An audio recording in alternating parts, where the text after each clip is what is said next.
Benvenuti ad una nuova puntata della TV dei ragazzi. Anche oggi avremo tante cose da mostrarvi interessanti. Mettetevi comodi. Sofia! Mattia! Sofia! Mattia! Sofia! Mattia! Sofia! Abbiamo pensato che sarebbe stato carino conoscere i protagonisti del gruppo di teatro che ci aiutano nelle animazioni delle letture. Lorena! Tommaso! Lorena! Tommaso! Lorena! Tommaso! Lorena! Il progetto teatrale, nato nel 2007, è promosso dal tavolo della preadolescenza e da quest'anno anche dal centro giovanile. È curato dalla Fondazione Pirani Cremona, con la regia di Valeria Parolin, affiancata da un educatore della fondazione. Vi partecipano una quarantina di ragazzi di scuola media e superiore. Voi siete qui per rappresentare il gruppo teatrale. Perché avete scelto di fare teatro?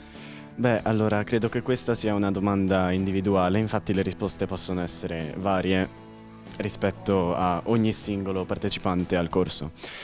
Uno dei motivi principali ritengo che possa essere quello di sviluppare la propria creatività. Infatti nell'interpretazione di un personaggio bisogna prima di tutto comprendere quel personaggio, medesimarsi appunto nelle caratteristiche del personaggio che si interpreta. Che cosa fate durante le lezioni? Beh, allora dal punto di vista prevalentemente pratico impariamo l'addizione. Cos'è l'addizione? L'addizione è la corretta pronuncia delle parole che segue certe regole appunto, e queste vanno imparate perché non sempre sono uguali a come noi abitualmente pronunciamo queste determinate parole. Che cosa si prova a stare su un palcoscenico con un pubblico? Beh, questa è una sensazione molto forte comunque, che parte con una scarica di adrenalina molto forte, che comunque va a diminuirsi quando l'attore e il pubblico creano una situazione di feeling che, quando noi impariamo bene le nostre battute, porta l'attore a recitare in modo molto naturale. Fare teatro aiuta nell'essere più disinvolto, per esempio a scuola con gli amici? Sì, soprattutto con i professori quando ti interrogano e nella vita normale di tutti i giorni. Entra il professore con gli occhiali e il cravaton. Con quel registro ci sarà interrogazione. Grazie ragazzi, vi aspettiamo nelle prossime puntate, buon divertimento e buon lavoro.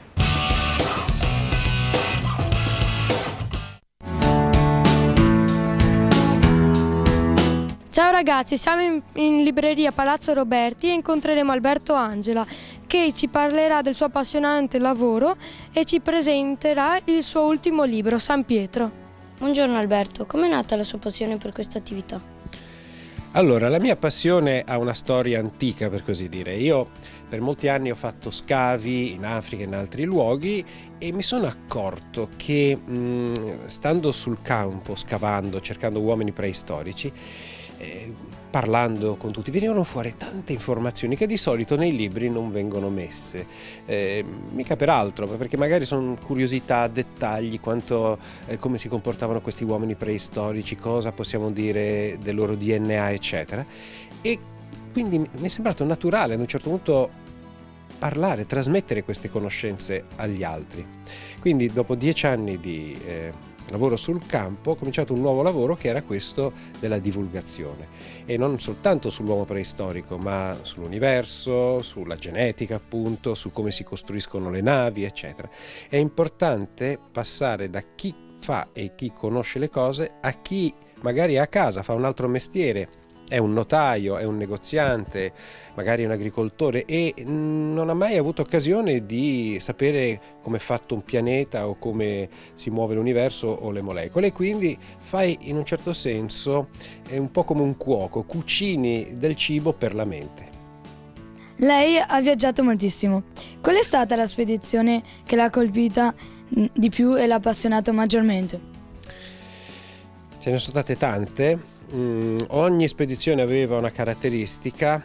In Mongolia certamente eravamo a caccia di dinosauri, di ossa di dinosauri ovviamente, in un luogo che è simile a un deserto. È stata un'esperienza molto bella, molto forte, e non ho mai visto così tanti dinosauri emergere dal terreno, denti di Velociraptor, quelli di Jurassic Park per intenderci, o anche dinosauri lunghi 7, 8, 10 metri, uova, nidi di uova con uova di dinosauro, ma anche sabbie mobili. Siamo caduti una volta con il camion, cioè col fuoristrada molto grande, che era un camion militare, di tipo militare, è andato a finire boom in pieno nelle sabbie mobili. Ho scoperto che nel deserto esistono anche le sabbie mobili. Insomma, è sempre molto avventuroso, molto bello, e ti fa anche amare le comodità di casa tua quando rientri in città. Abbiamo letto che lei nel 1997, per conto di Super Quark, è stato uno dei primi a entrare e a realizzare un servizio televisivo nella più grande tomba egizia mai scavata all'interno della Valle dei Re. Quali sono state le emozioni che ha provato? È davvero incredibile entrare in una tomba, tra l'altro aperta da pochissimo, solo dagli archeologi, quindi noi non siamo stati i primi a entrare, ma i primi a entrare con delle telecamere sì. Entri in un mondo dimenticato da tanti secoli, e c'è questo silenzio, questo caldo, io mi ricordo una cosa che mi aveva molto colpita, quando tu avevi questo lungo corridoio e ai lati c'erano le tombe dei figli di Ramesse II, perché questa era una tomba che racchiudeva i resti di tutti i figli del più famoso faraone, e lui ne ha avuti più di 100 di figli, e quindi era una specie di albergo per l'aldilà, se vogliamo. C'era questo lungo corridoio con le stanze, prima erano delle cappelle per i riti religiosi, e poi sotto c'erano le tombe vere e proprie, quindi c'era questo corridoio lungo, e alla fine vedevi una divinità, la divinità della morte, Osiride, con le braccia incrociate a forma di mummia, e aveva uno scettro da una parte, e ti guardava e sembrava che ti guardasse da sempre. Quindi è un'emozione veramente forte entrare in questo luogo. Stai anche attento, perché è tutto un po' pericolante dopo tanto tempo in cui ci sono stati a volte dei terremoti, quindi si è un po' rovinata questa tomba. Quella è stata un'emozione che ricordo ancora molto molto forte, il silenzio e il fatto che ti trovi a tu per tu con un mondo che è scomparso. Ha vinto numerosi riconoscimenti e le sono state dedicate un asteroide e una rarissima specie marina. Ci racconta queste due curiose dediche? Sono delle cose inaspettate, e tra l'altro le considero quasi dei premi, perché vengono proprio dal mondo della ricerca, degli studiosi.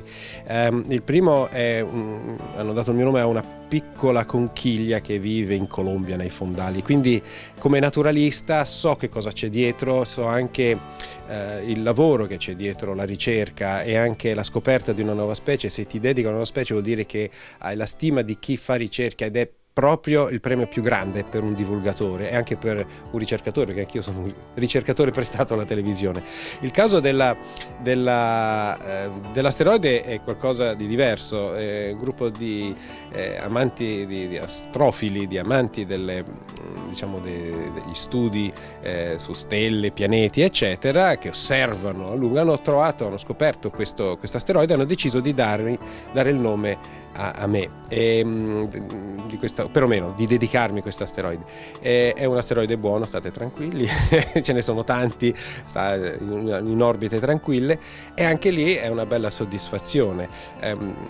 Pensare anche che ci siano un animale piccolissimo in fondo del mare che un po' è legato a te, ma anche qualcosa come un asteroide che si è formato all'inizio della storia del Sistema Solare, quindi in circa più o meno 5 miliardi di anni, qualcosa di antichissimo.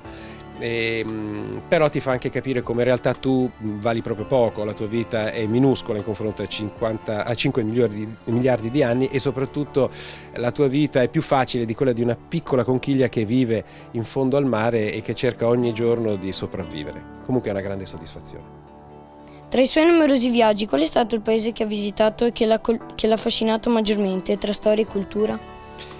Probabilmente tu ti aspetteresti luoghi come l'Africa, la Patagonia, l'Antartide. Sì, sono luoghi incredibili, ma In realtà quello che il paese che mi ha più affascinato da sempre è l'Italia. L'Italia ha una storia incredibile, parte dalla preistoria, arriva fino ad oggi, e ogni capitolo della cultura, della civiltà, della storia, dell'arte, perlomeno i principali, si trovano in Italia.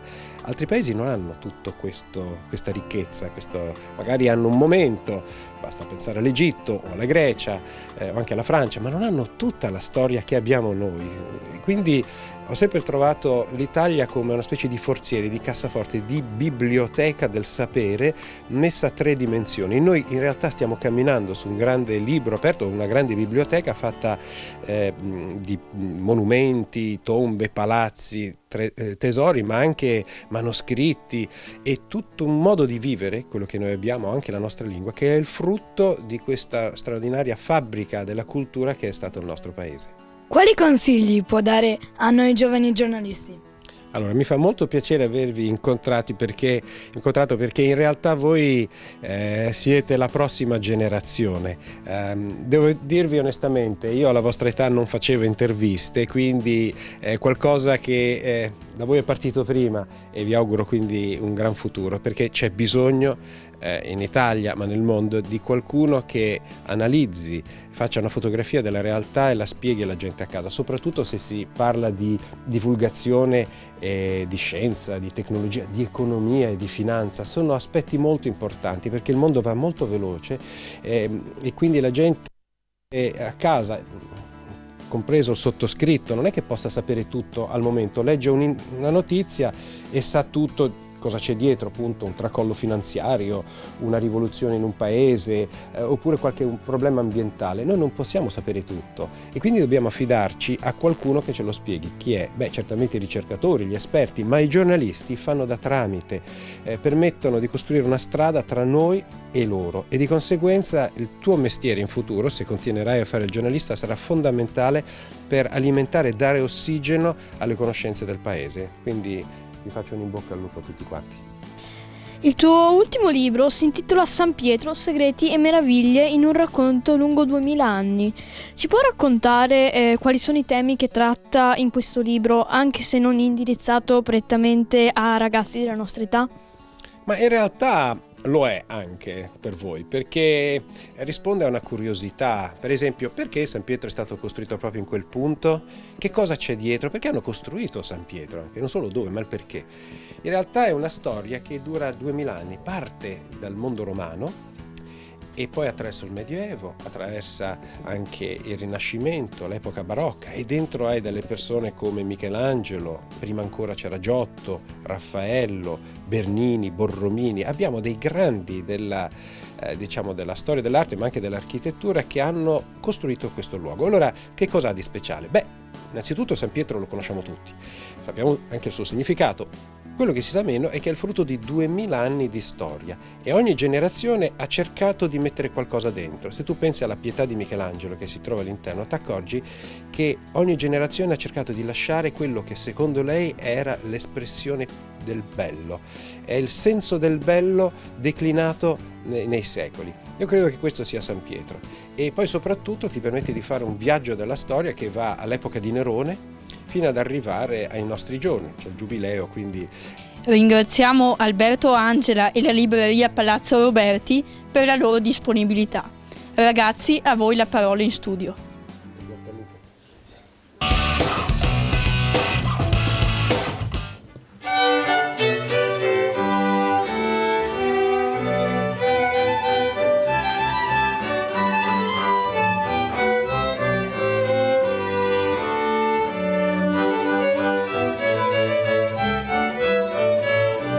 Oggi siamo qui con il quartetto La Majesté. Loro sono Ludovica, Benedetta, Matteo e Chiara. Quando avete imparato a suonare? Com'è nata la vostra passione? Abbiamo iniziato a suonare quando eravamo piccoli, alle elementari o alle medie, e ancora adesso andiamo avanti a studiare il nostro strumento. La nostra passione per la musica è nata dal fascino che abbiamo sempre provato per gli strumenti ad arco. Quanto è difficile suonare il contrabbasso? Il contrabbasso è uno strumento abbastanza difficile da suonare, ma è impegnativo come gli altri strumenti ad arco, in quanto sono gli strumenti più difficili da imparare. Il contrabbasso purtroppo è poco conosciuto, in quanto è tendenzialmente conosciuto come strumento d'accompagnamento, ma anche una parte solistica che è bene rivalutarla. Avete dei musicisti a cui vi ispirate? Ci affidiamo a diverse ensemble e gruppi da camera alle loro interpretazioni di musica prevalentemente barocca e romantica. Qual è la cosa che vi tiene più uniti? Siamo tenuti uniti dall'amicizia e dalla passione comune per la musica e per il tipo di musica che suoniamo. Ringraziamo i nostri ospiti, vi auguriamo di riuscire a coltivare la vostra passione. Questo libro si intitola La battaglia del burro. L'autore è il dottor Zeus. La casa editrice è Giunti. Gli Zighi e gli Zaghi sono due popoli che non si sopportano, si odiano per un motivo davvero incredibile. Quale? Gli Zighi imburrano la parte inferiore del pane e gli Zaghi imburrano quella superiore. Da questa insignificante ma per loro importantissima diversità comincia la battaglia del burro, in cui si racconta di una guerra combattuta a suon di invenzioni stravaganti, finché i due popoli non elaboreranno una terribile arma finale. Lo consigliamo ai bambini dai 6 anni in su perché è divertente, fantasioso e originale. Gli avvenimenti e i macchinari descritti sono così strampalati che rappresentano l'assurdo della realtà e del mondo dei grandi. La storia ci fa capire che le guerre nascono sempre da pregiudizi e mancanza di dialogo. Oggi abbiamo qui con noi il commissario capo del Corpo Forestale dello Stato, la dottoressa Marina Bizzotto, che ci racconterà qualcosa sui lupi. Buongiorno. È vero che i lupi stanno tornando nelle montagne venete? I lupi stanno tornando non solo nelle montagne venete, ma in tutte le Alpi. Come i lupi stanno tornando anche le linci e gli orsi, e questo è un segno benaugurante perché è sinonimo di una buona qualità del nostro ambiente. Quali sono le caratteristiche che permettono di riconoscere un lupo? Allora, riconoscere un lupo non è facile perché è molto facile confonderlo con altri canidi come i cani selvatici o i cani rinselvatichiti. Sicuramente ci aiuta la corporatura perché è molto snella, l'andamento che è un andamento molto selvaggio, quindi molto diverso da quello che è un cane domestico, le bande nere che ha lateralmente sulle zampe anteriori, una coda molto folta e gli occhi tendenzialmente chiari. Dico è una cosa ipotetica perché non è così semplice, in quanto facilmente il lupo tende a ibridarsi anche con altri canidi, quindi anche con i cani riselvatichetti, e quindi questo a volte può portare confusione proprio nel riconoscimento dell'animale. Perché i lupi continuano a spostarsi e quanti chilometri fanno normalmente? Allora, i lupi non continuano a spostarsi, i lupi tendono a rimanere nel loro territorio per tutta la vita. Un branco però a un certo punto raggiunge una sua dimensione massima e quindi i giovani nati sono costretti a muoversi, si muovono e vanno verso nuovi territori. Nuovi territori vuol dire che un singolo elemento parte e va alla ricerca di un territorio dove può abitare. Quando lo trova ci può rimanere per tutta la vita. A volte, se non viene raggiunto da altri soggetti, diventa il suo territorio personale, diciamo, ed è questo che giustifica anche l'espressione lupo solitario, perché il lupo rimane lì e caccia tutti gli altri che vogliono raggiungerlo. Un lupo può muoversi di parecchi chilometri anche in un giorno, anche parecchie decine di chilometri, perché ha una resistenza fisica che gli permette di affrontare anche dei percorsi molto lunghi, anche affamato o anche con poca disposizione di acqua o di materia per cibarsi. Si è mai ritrovato faccia a faccia con qualche lupo? Non ho avuto questa fortuna, perché io la reputo una fortuna, anche se è una cosa molto molto improbabile. Un lupo è un animale particolarmente elusivo, cerca di evitare l'uomo, cerca di evitare i posti abitati. quindi è più facile che venga avvistato dalle persone un lupo che è stato ibridato, quindi è stato a contatto con cani rinselvatichiti, che un lupo selvatico, perché appunto tendono ad allontanarsi dall'uomo. Nelle favole per bambini i lupi sono considerati spesso cattivi. Sono pericolosi per l'uomo e per i nostri animali. Ricordiamo che il lupo comunque è un carnivoro. Comincio la risposta dalla parte degli animali, quindi è un carnivoro, si nutre di carne di altri animali, quindi è pericoloso per tutte le sue prede in quella che è la catena alimentare degli erbivori, dei carnivori. È un super predatore, diciamo che fortunatamente al di sopra di lui non c'è nessuno, lui non teme altri predatori più forti che possono appunto creargli dei problemi. Non è un pericolo per l'uomo perché, come dicevo prima, è un animale estremamente elusivo. Cosa vuol dire? Lui per primo teme l'uomo perché non lo conosce, quindi non lo conosce, ha paura e lo evita. Come fanno a scegliere il capobranco? Allora, per la scelta del capobranco il meccanismo è il meccanismo della natura, quindi il meccanismo del più forte vince. Il capobranco normalmente rimane finché riesce a difendere il suo dominio dall'attacco dei giovani lupi che sono nati successivamente a lui, quindi più giovani, e quindi si instaurano queste lotte tra i diversi soggetti, tra chi è maschio alfa e chi potenzialmente potrebbe diventarlo. Nel momento in cui il maschio alfa diventa, quindi maschio alfa significa capobranco, nel momento in cui non riesce più a vincere una lotta con un potenziale maschio più giovane, più vigoroso di lui, o viene allontanato dal branco oppure viene semplicemente messo in disparte e diventa dominato, lasciando il ruolo di dominante al nuovo leader del gruppo. Grazie dottoressa Bizzotto per la sua disponibilità e cordialità. A presto. Cari ragazzi, se avete proposte, idee, curiosità o argomenti da approfondire, scriveteci all'indirizzo piranicremona@gmail.com. Vi diamo appuntamento le domeniche alle 14:30, sempre qui su Rete Veneta. Ciao!